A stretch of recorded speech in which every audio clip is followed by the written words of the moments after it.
ఓం నమో వెంకటేశాయ.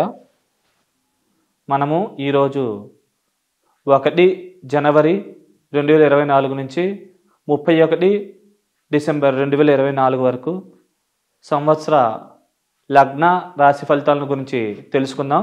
ముందుగా ఈ యొక్క మేషలగ్నం, మేషరాశి, ఈ యొక్క లగ్నానికి భాగ్య వ్యయాధిపతి అయినటువంటి గురు భగవానుడు లగ్నంలో సంచరిస్తూ ఉండడం వల్ల స్టామినా, ఇమ్యూనిటీ ఇట్లాంటివి బాగా పెంపొందే అవకాశం ఉంది.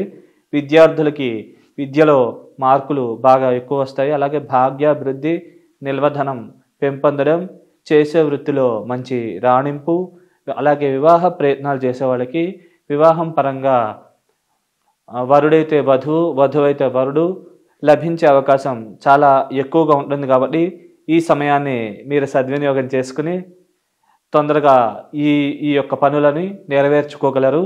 అలాగే విద్యార్థులకి విద్యలో కూడా మార్కులు బాగా ఎక్కువ వస్తాయి. అలాగే క్రియేటివిటీ ఇలాంటివి కూడా సృజనాత్మకంగా చేసే పనులు చేసే అవకాశం ఎక్కువగా ఉన్నది. అలాగే దైవికమైనటువంటి బలం, శక్తి పెంపొందుతుంది.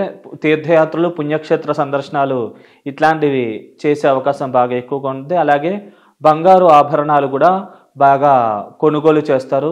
అలాగే భూములు, స్థలాలు వాటి యొక్క విలువ, రేటు పెరుగుతుంది.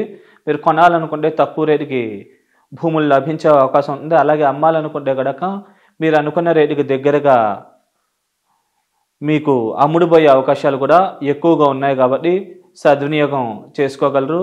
అలాగే అనుకోని విధంగా అదృష్టం కలిసి వచ్చి ధనపరమైన, వ్యవహారికపరమైన అదృష్టం కలిసి వచ్చి ఉన్న స్థితి నుంచి ఉన్నత స్థితికి తొందరగా చేరుకోగలుగుతారు. కాబట్టి ఈ సమయాన్ని బాగా ఉపయోగించుకోగలరు. అలాగే తీర్థయాత్రలు, పుణ్యక్షేత్ర సందర్శనాలు, దైవిక కార్యక్రమాలు ఇలాంటి వాటిల్లో అధికంగా పాల్గొనే అవకాశం ఎక్కువగా ఉన్నది. కాబట్టి మీరు ఈ సమయాన్ని సద్వినియోగం చేసుకోగలరు. అలాగే బంగారం కూడా రేట్లు పెరుగుతాయి.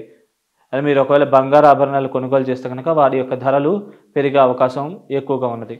అలాగే ఈ యొక్క మే 2వ తారీఖు నుంచి ఈ యొక్క వృషభ రాశిలోకి గురువు యొక్క సంచారం వల్ల కొద్దిగా శత్రు రోగ రుణాది పీడలు బాగా తక్కువగా ఉంటాయి. కుటుంబ సభ్యుల మధ్య అన్యోన్యత, ప్రేమానురాగాలు ఇట్లాంటివి పెంపొందే అవకాశం చాలా ఎక్కువగా ఉన్నది. అలాగే శత్రు రోగ రుణాది పీడలు చాలా తక్కువగా ఉంటాయి. శత్రు వాళ్ళ నుంచి కూడా సహకారాలు లభిస్తాయి. మరియు కోర్టు మరియు న్యాయ సంబంధమైన విషయాల్లో అనుకూలమైన ఫలితాలు, తీర్పులు ఇట్లాంటివి వచ్చే అవకాశం ఉంది. కాబట్టి మీరు ఈ సమయాన్ని సద్వినియోగం చేసుకుని ఈ యొక్క పనులని నెరవేర్చుకోగలరు. అలాగే ఆకస్మిక ధనలాభాలు, ఆకస్మిక ధన ప్రాప్తి ఇట్లాంటివి కూడా జరిగే అవకాశం ఎక్కువగా ఉన్నది. అలాగే వృత్తిపరంగా కూడా మంచి డెవలప్మెంట్ చాలా బాగుంటుంది. అంటే వృత్తిపరంగా కొద్దిగా వృత్తి స్థానాన్ని గురువు చూడడం వల్ల వృత్తిపరంగా రోజు రోజు ఇంప్రూవ్మెంట్ అవ్వడం, ధనపరమైన ప్రమోషన్లు, ఇంక్రిమెంట్లు మరియు ట్రాన్స్ఫర్ కోసం ప్రయత్నిస్తే కనుక మీరు ఏదైతే అనుకున్నారో ఆ యొక్క ప్లేస్కి ట్రాన్స్ఫర్ జరిగే అవకాశం ఉంటుంది. కాబట్టి మీరు ఈ సమయాన్ని సద్వినియోగం చేసుకుని ఉన్న స్థితి నుంచి ఉన్నత స్థితికి చేరుకోగలరు. అలాగే కుటుంబ సభ్యుల మధ్య, భార్యాభర్తల మధ్య అన్యోన్యత, ప్రేమానురాగాలు ఇట్లాంటివి కూడా బాగా పెంపొందే అవకాశం ఉన్నది. అలాగే ఈ యొక్క లగ్నానికి 12వ ఇంట్లో రాహు మరియు 6వ ఇంట్లో కేతు ఉండడం వల్ల ముఖ్యంగా వ్యక్తిగత జాతకంలో కనుక రాహు మహాదశ అయిపోయి కేతు మహాదశ మిగిలి ఉన్నట్లయితే కనుక మీకు రాహుకేతువులు ఇద్దరు కూడా అద్భుతంగా యోగించి లాభిస్తారు. మంచి శుభ పరిణామాలని, అనుకూల ఫలితాలని ఇచ్చే అవకాశం చాలా ఎక్కువగా ఉన్నది. కాబట్టి సద్వినియోగం చేసుకుంటే మంచిది. శత్రురోగ రుణాది పీడలు బాగా తక్కువగా ఉంటాయి. అలాగే ఎవరైతే మీకు చెడు చేద్దాం అనుకుంటారో వాళ్ళ వల్లే మీకు మంచి జరిగే అవకాశం ఉంది. అలాగే బ్యాంకుకు సంబంధించిన రుణాలు, లోన్లు ఇట్లాంటివి కూడా తొందరగా మంజూరు అయ్యే అవకాశం ఉంటుంది. అలాగే చేసే వ్యయం కూడా సద్వ్యయం అవ్వడం, తీర్థయాత్రలు, పుణ్యక్షేత్ర సందర్శనాలు, దైవికమైన కార్యక్రమాల్లో అధికంగా పాల్గొనే అవకాశం ఉంది. అలాగే వీసా, పాస్పోర్ట్ ఇట్లాంటివి కూడా తొందరగా మంజూరు అయ్యే అవకాశం ఉంది. అలాగే మే 2 నుంచి ఈ ఫలితాలు ఇంకా ఎక్కువగా జరిగే అవకాశం ఉంది. ఎందుకంటే గురుగ్రహ మార్పు వల్ల గురువు కూడా 6వ స్థానాన్ని చూస్తుండడం వల్ల ఈ ఫలితాలు ఇంకా ఎక్కువగా జరిగే అవకాశం ఉన్నది. కాబట్టి ఈ సమయాన్ని మీరు సద్వినియోగం చేసుకుంటే ఉన్న స్థితి నుంచి ఉన్నత స్థితికి తొందరగా చేరుకోగలుగుతారు.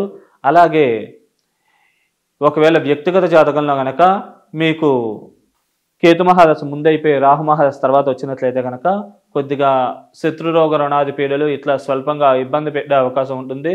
అలాగే అనవసరమైన ఖర్చులు, అనవసరమైన ప్రయాణాల వల్ల ధన నష్టం లాంటి పరిణామాలు జరిగే అవకాశం ఉంటుంది. కాబట్టి ఈ విషయంలో తగు జాగ్రత్తలు తీసుకుంటే అన్ని విధాలుగా కూడా లాభించి యోగించే అవకాశం ఉంటుంది.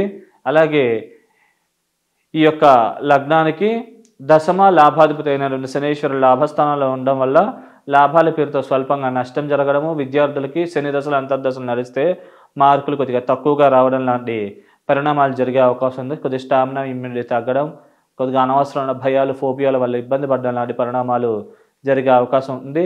అలాగే వ్యక్తిగత జాతకంలో కనుక మీకు సూర్య దశ కానీ, చంద్ర దశ కానీ, అంతర్దశ కానీ, కుజ దశ కానీ, అంతర్దశ కానీ ఇట్లా నడిస్తే కనుక ఇంకా బాగా యోగించి లాభించి ఉన్న స్థితి నుంచి ఉన్నత స్థితికి వెళ్ళే అవకాశం ఉంది.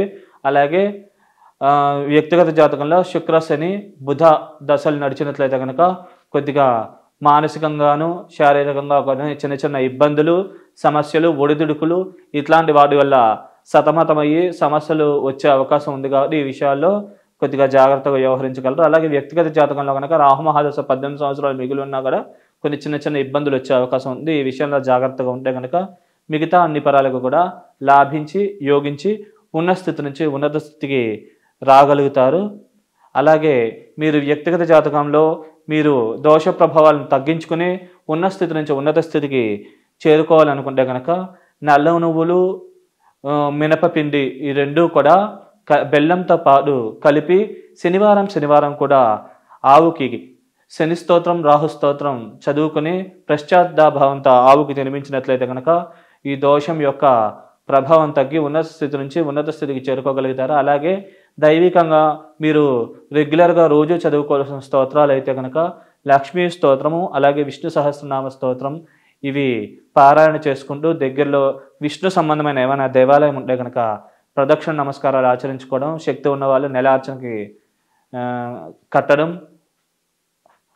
ఇలాంటి పరిహారాలు ఆచరించుకోవడం మంచిది. ఇంకా శక్తి ఉన్న వాళ్ళు ఈ యొక్క గురుగ్రహానికి జపతర్పణ హోమాదులు చేయించుకుని పాపగ్రహ ధాన్యదానాలు ఇచ్చుకుంటే మంచిది. ఇలా చేసుకుంటే కనుక ఉన్నత స్థితి నుంచి ఉన్నత స్థితికి తొందరగా రాగలుగుతారు. అన్ని పరాలకు కూడా యోగించి లాభిస్తుంది. శుభం.